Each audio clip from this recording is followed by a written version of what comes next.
I know the real Bernie Mac stories, and I know that the people that made money off Bernie Mac didn't like him. They hated his guts. And that was our king. But I turned it down. Why? Because you shit on Bernie. And I know the truth. You think I'm gonna let you shit on Bernie and then come get me? And now that he gone, you gonna act like he wanted to be a movie star. You stop it. You stop it. That man was funnier than all of y'all, and y'all thought y'all had one over on him. Hey man, that hurt him, man. It really did, man, because you know it was from nowhere, man. It's just, and he, you know, they put him in a, you know, a compromising position that he really didn't want to be in. And so, you know. So right when Bernie had proven his point, and right when Bernie showed everybody who he actually was, and curtain scene. Bernie Mac was the king of comedy, and his career seemed unstoppable. But his sudden passing at 50 years old has led to lots of speculation. A month before his sudden passing, on July 12, 2008, Bernie Mac appeared at a private fundraiser for then-presidential candidate Obama in Chicago. The crowd was filled with donors who had paid $2,300 per ticket. But Bernie refused to tone down his comedy style to appease the crowd.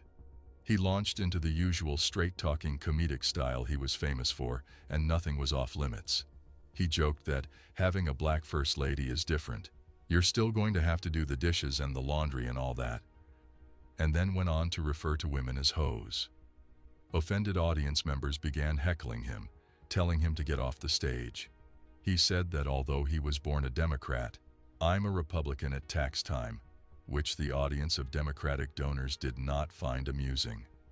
When Obama finally came onto the stage, he also admonished Bernie for his act, stating, "We can't afford to be divided by religion, or by region or class, or by gender," and added, "That means, by the way, Bernie, you got to clean up your act. This is a family affair." After the fundraiser ended, the Obama campaign officially issued a statement clarifying that Obama did not condone Mac's statements, referring to them as inappropriate. Even in front of a presidential candidate and a crowd full of donors, Bernie refused to tone down his act to fit in. Right up until the end, he was fearless. I ain't scared of you, mother. Fame and success had not corrupted Bernie, and at the time, Bernie seemed unstoppable, with his career going from success to success. But a month later, Bernie Mac would be dead. At just 50 years old, the comedy legend suddenly passed away. His sudden death shocked the comedy world and has led to all sorts of theories over what actually happened to him. You know, and then when they sit there and they play psychological blackmail with you. In this video, we will discuss Bernie Mac's life and his final days, and reveal the truth. Jeffrey McCullough on October 5, 1957 in Chicago, Illinois. Bernie Mac grew up with humble beginnings on the south side of Chicago. He was raised in a large, loving family, being one of several children. His father abandoned the family when Bernie was young, causing them great financial difficulties. His mother, Mary McCullough, did her best to provide for Bernie and his siblings as a single mom. Bernie's grandfather was a revered deacon at the local Baptist church, where religion and faith were pillars of the family's life. They ended up living above a Baptist church as their old housing was torn down.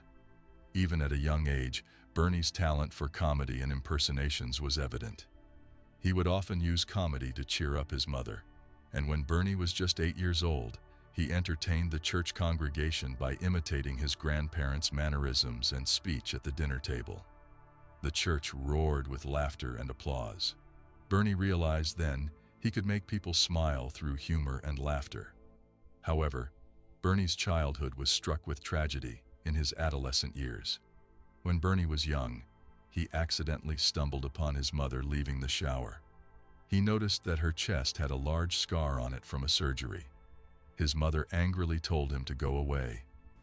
And she said, "Close the door." Bernie then asked his grandmother what was wrong with his mother's chest. His grandmother replied that Bernie should ask his mother later. Later that day, Bernie questioned his mother, but she refused to answer.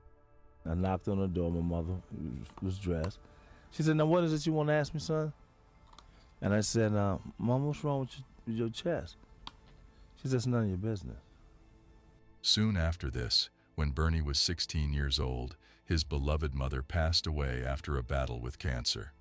He was distraught, but discovered that his mother had left a long letter to him to be read after her passing. In that letter, she explained in detail why she kept it a secret and praised Bernie, telling him he would go on to do great things. And she had in a letter, "Don't worry about Bernie. Bernie's going to pass everybody." A year after his mother's passing, his older brother suddenly passed away from a heart attack. And soon after this, his estranged father passed away from kidney failure. This was followed by his grandmother also passing away in short succession. It was a heartbreaking time for the young Bernie. Dealing with this tremendous grief, Bernie turned to comedy as an escape and a way to heal. He wanted to bring laughter to audiences during times when there wasn't much to laugh about. My grandfather, when he passed away at the funeral, it was real. You know, black funerals be boring and stuff, you know. I got up and I performed for like an hour, 45 minutes. How old were you? Well, I was in my 20s. Really? And everyone after that, you know, was like, "Man, that was deep. That was cool. You broke it." So when every time somebody died, they called me. To support himself financially, Bernie worked various jobs around Chicago, including as a delivery driver and factory worker. But he continued developing his true passion on the side, stand-up comedy. Bernie started mimicking humorous impressions and telling jokes on the Chicago public transportation for spare change.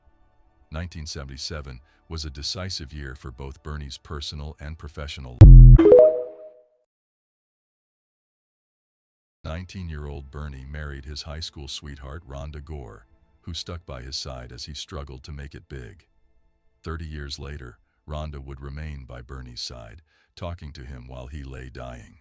And I remember telling him, I said, "Oh, please don't die. Please don't die." I said, "I'm here. I'm waiting for you. I'll take care of you. Just don't die. Don't die." Early on, Rhonda provided immense personal support, while Bernie spent years developing his voice as one of Chicago's up-and-coming young comics. That same year, in 1977, Bernie also joined the competitive Chicago Comedy Club circuit. The city had a vibrant and competitive comedy scene, which proved to be a rigorous training ground for Mac. He quickly gained a local following with his sharp wit and captivating storytelling style that drew from his personal experiences. Bernie struck a chord with audiences by telling it like it is. They loved his edginess, rawness, and authenticity. His vernacular and unique language made him hilarious, yet also relatable. For years, he worked at his craft. His comedy style eventually caught the attention of veteran black comedians like Red Fox and Slappy White, who helped Bernie by inviting the young comic to perform in Las Vegas in 1989. The next year, Bernie's comedy career took off as he won the Miller Lite Comedy Search, the biggest comedy competition in Chicago at the time. This rocketed him to wider prominence. Bernie performed outrageously provocative yet humorous routines to captivate the judges. His unfiltered brand of comedy became his trademark. Around this time in the early 1990s, Bernie got his big break when he performed on the HBO variety show Def Comedy Jam. This show was crucial in showcasing African-American comedians to a broader audience and was a stepping stone for many comedians' careers. Mac's appearance on Def Comedy Jam is often remembered for his fearless performance, where he famously took control of an initially resistant audience by declaring, "I ain't scared of you." I ain't scared of you, mother. I'm gonna tell you something straight off the mother press. I ain't coming for no foolishness. This line became a catchphrase and a testament to his bold approach to comedy. But Bernie Mac's biggest breakthrough came after the massive success of Spike Lee's 2000 film, The Original Kings of Comedy. This featured performances from Bernie Mac alongside comedians Steve Harvey, D.L. Hewley, and Cedric the Entertainer. The film made over $38 million and skyrocketed Bernie to national fame. Bernie's set in particular was a standout in this film, His charisma and his ability to captivate the audience with his straight-talking stories about his family life brought him critical acclaim. His performance was not only hilarious but also emotionally resonant, showcasing his talent for turning personal experiences into comedy. Capitalizing on his fame from Kings of Comedy, Fox took a chance on Bernie Mac with his own self-titled sitcom in 2001. From Bernie's life as a stand-up comedian suddenly burdened with caring for his sister's kids. The show quickly became one of Fox's most popular sitcoms and ran for 5 seasons, even winning an Emmy. Hey! Oh, Bernie, man, I ain't ate in 2 weeks, brother. 2, you kidding? 2 weeks? Just 2. Hey, it's been so long, brother, I forgot what food tastes like anymore. Man, you know what? I wouldn't even worry about it. No, why not? 'Cause it still tastes the same. Oh, yeah, you dead weight, mother. By the time it was canceled in 2006, Bernie was a household name. Around this time, Bernie also leveraged this momentum to land major Hollywood movie roles. He demonstrated a versatility as an actor that surpassed just comedy. His breakout role was in 2001's Ocean's 11 ensemble, featuring alongside A-listers like George Clooney and Brad Pitt. He would go on to appear in other hit films such as Charlie's Angels, Bad Santa, and Transformers. Bernie's comedy chops, magnetic presence, and improvisational instincts made him a scene stealer. With both TV sitcom and feature film credits to his name as lead actor, Bernie Mac had cemented his status as one of the most popular African-American comedic stars of his era. But no matter how successful he became, Bernie continued working as hard as ever on his projects. At the same time as all of these TV and film appearances, Bernie never quit doing live shows, touring extensively nearly all year around. After growing up struggling in poverty, he never took his success for granted. He felt pressure to continue pushing his body to the limits, to please his fans. And after going from success to success, Bernie's career seemed unstoppable. But in the end, Bernie's career would be tragically cut short by his own body betraying him. For years behind the scenes, Bernie had struggled with health issues. Although he smoked, Bernie's friends report that he barely drank and did not use any other substances. His health issues were instead caused by bad luck. In 1983, when Bernie was in his mid-20s pursuing a career in stand-up comedy, he started developing breathing issues and eventually collapsed with extreme fatigue and breathlessness.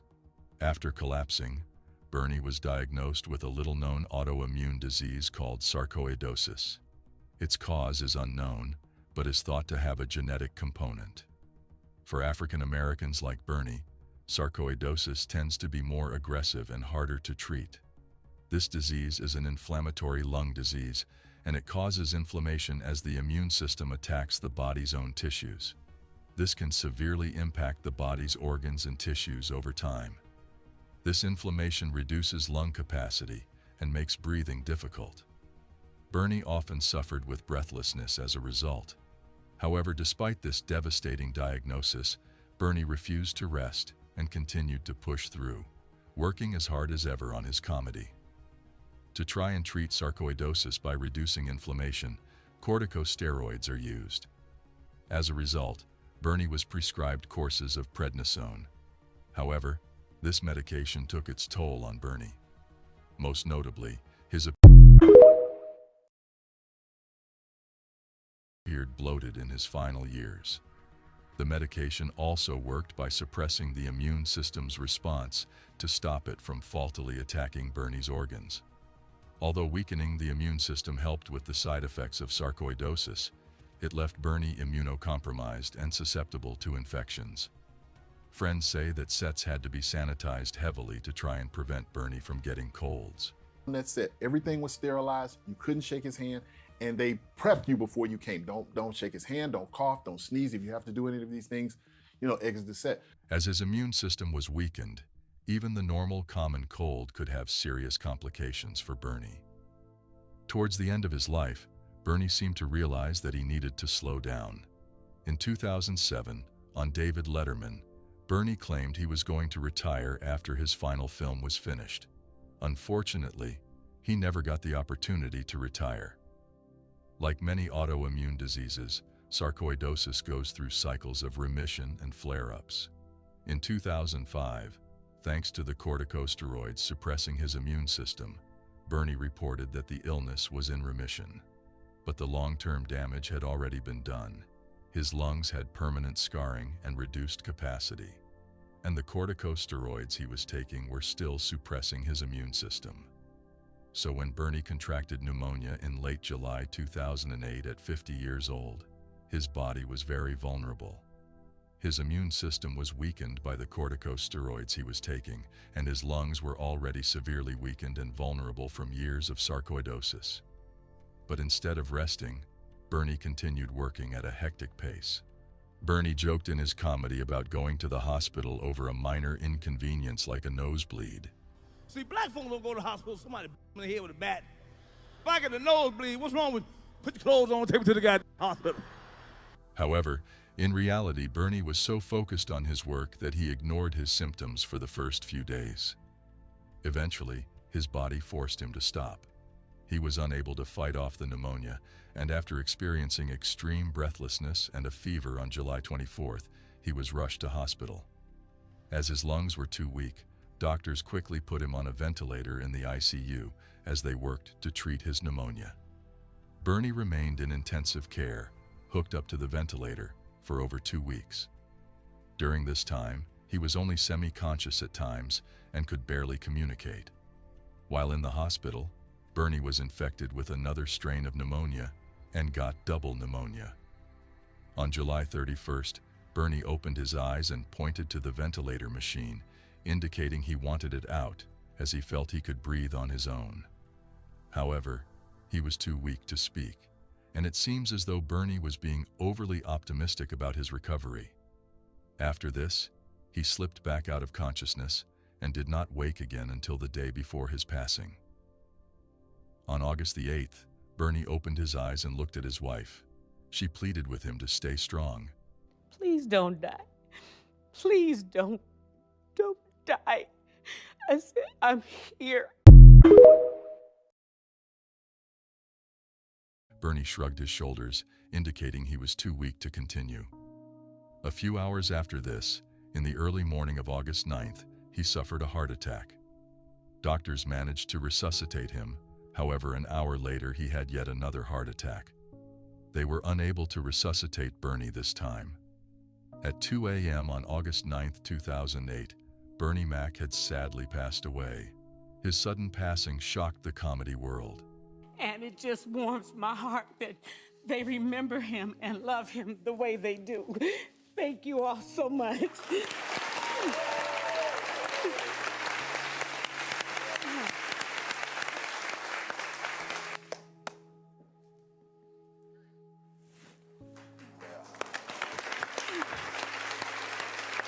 The hardest thing for a black man to do is to be an individual, is to stand on your own and to say what you mean and to not be influenced by anybody, to make your own mind up and your own way.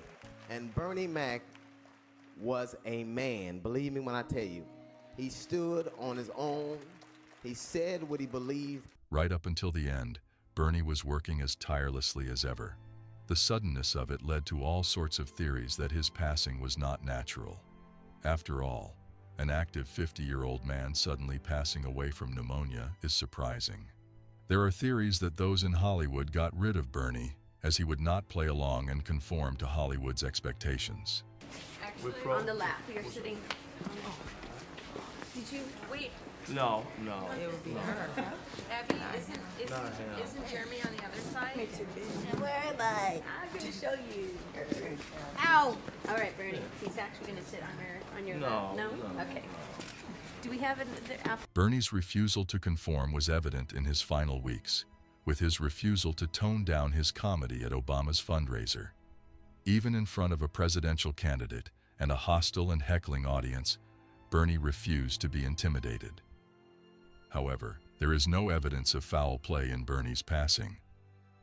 Although Bernie Mac's wife initially sued Bernie's doctor for medical malpractice, she later dropped the lawsuit. It seems as though Bernie's health was so fragile that it was only a matter of time before his body gave in. His passing was not sudden at all. His body was already ravaged from a decades-long battle with sarcoidosis. So while pneumonia was the official cause of death, the sarcoidosis certainly played a role. Although he was in remission from sarcoidosis in his final years, his lungs were already permanently damaged by inflammation and scarring from the illness. And the immunosuppressant medication he was on to suppress his sarcoidosis